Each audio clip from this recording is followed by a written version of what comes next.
Hello friends, this is Dr. Brajesh Gupta. I am a dentist and I have done my MDS in prosthodontics and I am working as a staff in one college and I am practicing since 5 years. Lot of students they used to ask me कि sir what about BDS and MDS or do we have to opt this field as a career or not. So in this video I'll tell you about BDS, how many years program it is, and after that how many years program is MDS also. So on that basis you can decide either you need to opt this field as a career or not. Okay, so BDS is all about teeth and few parts of the face, like in some branches like oral surgery branches in MDS. Okay, we are dealing with the fractured face or fractured scalp. So we are dealing with teeth and face also. So BDS is nothing but it's like a regular bachelor in dental science program. It's a 4 year program. Okay, and in this in and after the 4 years program you need to do 1 year internship. So it's a total 5 years program. Okay, 4 years are academic years and 1 year is internship program. Okay, so and how you can take admission in colleges for this BDS program. There is one exam, something called NEET. Like every student, those who have done your graduation or +2 with physics chemistry and biology, वो लोग NEET entrance exam लिख सकते हैं and उसके बाद during the counselling they can select कि MBBS obviously first choice लोगों की MBBS होती है. अगर किसी को MBBS के नहीं मिलता है तो वो लोग क्या है अदर ब्रांचेस की तरफ जाते हैं. उसमें सेकंड नंबर पे BDS या कुछ लोग होम्योपैथी BHMS या फिर BAMS लेते हैं. तो it depends on their personal choice कि उनको किस फील्ड में अपना करियर बनाना है. लेकिन ज़्यादातर लोग MBBS की तरफ जाते हैं.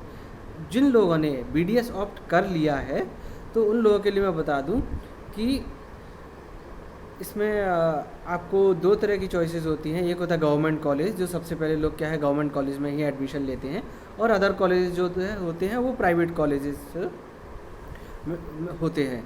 तो प्राइवेट कॉलेज में क्या प्रॉब्लम होती है कि उसमें फ़ीस ज़्यादा होती है.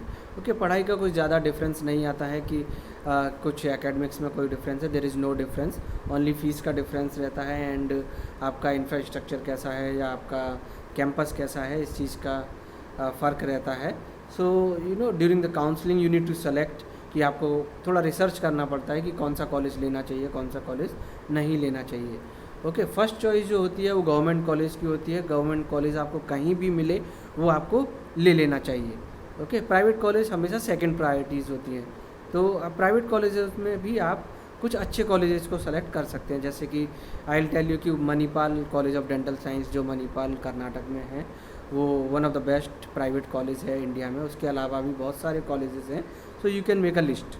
ओके, तो अभी इसमें क्या है कि 4 साल का जो एकेडमिक ईयर्स होता है उसमें यू नीड टू पे फीस, और 1 साल जो इंटर्नशिप होता है उसमें आपको कॉलेज को फ़ीस नहीं देनी होती है, लेकिन आपका जो भी एक्सपेंसेस है, other expenses like hostel fees या फूड, जो भी आपके अदर एक्सपेंसेस हैं, आपकी यूटिलिटीज़ वगैरह, दैट यू नीड टू पे.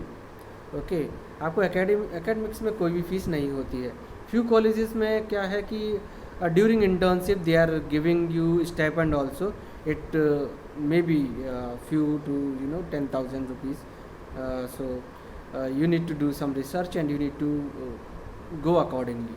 Okay, there is another way कि if you don't want to write exam and there is no rank, or if you have funds, your parents have funds, they can pay. So you can talk to management directly. You can go to some college management and you can talk to them कि how much is the fees for BDS program. You can pay fees and you can take seat directly. Okay, but whatever is the way of taking admission, you need to complete these 5 years. Okay, so in the first 4 years we can divide first year, second year, third year and final year. Okay, in the first and second year the academic year are more concentrated towards theory classes, little practical classes and preclinical classes. Preclinical means before doing work on the patient, you need to learn on the models, okay, or some mannequins and all those that are available in college. Okay, after second year only you can enter in the clinics and you will start working on patients. Third year में थोड़ा कम होता है, then final year में आपको थोड़ा idea हो जाता है, तो उसके हिसाब से you start working on patient. But everything will be under the supervision of staff those who are working in the college. Okay, staff may be ranked from a senior lecturer to HOD, but mostly that for BDS senior lecturer, reader and professors are taking care. So and in internship, okay, internship में क्या होता है, you don't have to study, you don't have to write any exam in internship. आपको only you need to concentrate on the clinical work. आपको patient के ऊपर ही work करना होता है under the supervision. Still it will be under the supervision of staff only. आप free hand से work नहीं कर सकते हैं because you are not expertise. Okay, आपकी क्या है कि 9 departments में 40 days की posting होती है and it is on the rotational basis. So during the internship आपको क्या है, यू कैन फाइंड आउट कि विच ब्रांच में क्या स्कोप है, और आपको if you are planning to do MDS तो आप कौन सी ब्रांच आप ले सकते हैं और आप उसमें अपना करियर बना सकते हैं. Like I was interested in prosthodontist and luckily during my counselling I got that and I learn so many things in dentistry and even in prosthodontics. So according to your interest you can select. Okay, and one more thing, during our academics year जो first 3 years होते हैं उसमें maximum 3 to 4 subjects होते हैं every year. आपको तो उनका exam लिखना होता है and in these first 3 years हम लोग few subjects dental के सीखते हैं, लेकिन वो ज़्यादातर subjects जो होते हैं वो medical sides के होते हैं, like anatomy, physiology, biochemistry, microbiology, general pathology and general surgery, pharmacology, general medicine. So these are 9 or 10 subjects जो मेडिकल साइड से रिलेटेड होते हैं, because we are going to be doctor. तो हमें क्या है, उसकी नॉलेज होना भी बहुत ज़रूरी होता है. Without that knowledge we can not deal with the human being. Okay, because you are treating patient, right, and patient is having some complications like few complications like diabetes, hypertension, some infectious disease, some contagious disease, how you need to do sterilization. So all these things you need to learn during your academic years. Okay, but in the final years आपको ज़्यादातर क्या है, 100% your concentration will be on dentistry. जो 9 specialities होते हैं उसमें से 7 और 8 स्पेशलिटीज़ का वर्क और theory part we are learning in final year because we need to write academic exams. Okay, you need to clear that exams. तो आपको 8 और 9 सब्जेक्ट्स का एग्ज़ाम होता है, वो आपको फाइनल ईयर में पढ़ना पड़ता है. So and after final year obviously you will do internship. Once you are doing internship you can opt your career कि आपको मास्टर्स किस फील्ड में करना है. ओके, देयर 9 ब्रांचेज, आप कोई भी सेलेक्ट कर सकते हैं, लेकिन फ्यू स्टूडेंट्स क्या होते हैं वो MDS नहीं करते हैं.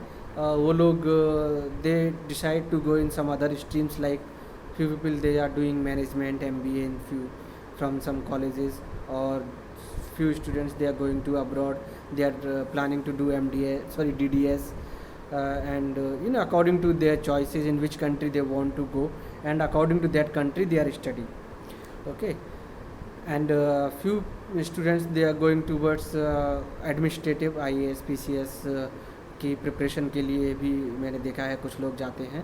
तो it depends on the personal choice कि आपको किस फील्ड में कितना इंटरेस्ट है and your interest in dentistry. लेकिन मैक्सिमम जो लोग होते हैं, I will tell you 80% of the students they use to go towards MDS. तो MDS क्या है, MDS के लिए भी एक एंट्रेंस एग्ज़ाम होता है, स्टेट वाइड एंट्रेंस एग्ज़ाम भी होता है, CBSE नीट एग्ज़ाम भी होता है MDS के लिए. तो इट डिपेंड्स कि आपका रैंक कितना है. अगर आपका रैंक अच्छा है तो आप गवर्नमेंट सीट ले सकते हो, अदरवाइज़ आपका स्टेट में जो भी रैंक है अकॉर्डिंग टू दैट स्टेट आप सीट ले सकते हैं. नहीं तो कुछ प्राइवेट कॉलेज और प्राइवेट यूनिवर्सिटी का भी एग्ज़ाम होता है, you can select according to that. They are different from management actually. Okay, like I studied in Karnataka. तो कर्नाटका में क्या है, कर्नाटका CET, जिसको हम KCET बोलते हैं, और कॉमेट के एग्ज़ाम होता है जो प्राइवेट कॉलेजेस का एग्ज़ाम होता है. ओके, तो उसके थ्रू अगर आप एडमिशन लेते हैं तो आपकी फ़ीस कम होती है। ओके, अगर आप मैनेजमेंट सीट लेंगे तो आपको ज़्यादा फीस देनी पड़ेगी। तो आई विल सजेस्ट कि try to crack the exam for MDS and take admission. Okay, whatever is the fees, you pay the fees and your other expenses and take admission. तो MDS क्या है, 3 years programme होता है और तीनों साल में आपको फ़ीस देनी होती है। लेकिन MDS में क्या है, एग्ज़ाम पर ईयर नहीं होता है। एग्ज़ाम में आपका जो MDS में जो एग्ज़ाम होता है वो सिर्फ़ और सिर्फ फाइनल ईयर में ही होता है। आपको फर्स्ट ईयर, सेकेंड ईयर और थर्ड ईयर में you need to complete your clinical work, pre-clinical work and your thesis work. Thesis is very important during your MDS. Thesis is main dissertation work or your research work that you need to publish also under the guidance of one staff, जो आपका guide होता है, may be HOD या कोई professor हो सकता है। Okay, तो उसके गाइडेंस में ही आपको अपना डिजर्टेशन वर्क कंप्लीट करना होता है। अगर आपने अपना डिजर्टेशन वर्क फाइनल ईयर में कंप्लीट नहीं किया है फाइनल ईयर तक, तो you are not eligible to write exam. So dissertation work submission is like a passport. Okay, you can submit the dissertation work and you can write the exam. एक बार आप MDS clear कर सकते हैं तो there are lot of options. Okay, all these options I will tell you in my next video. Okay, if you feel this video is very informative or little informative, you can subscribe our channel, and thank you very much.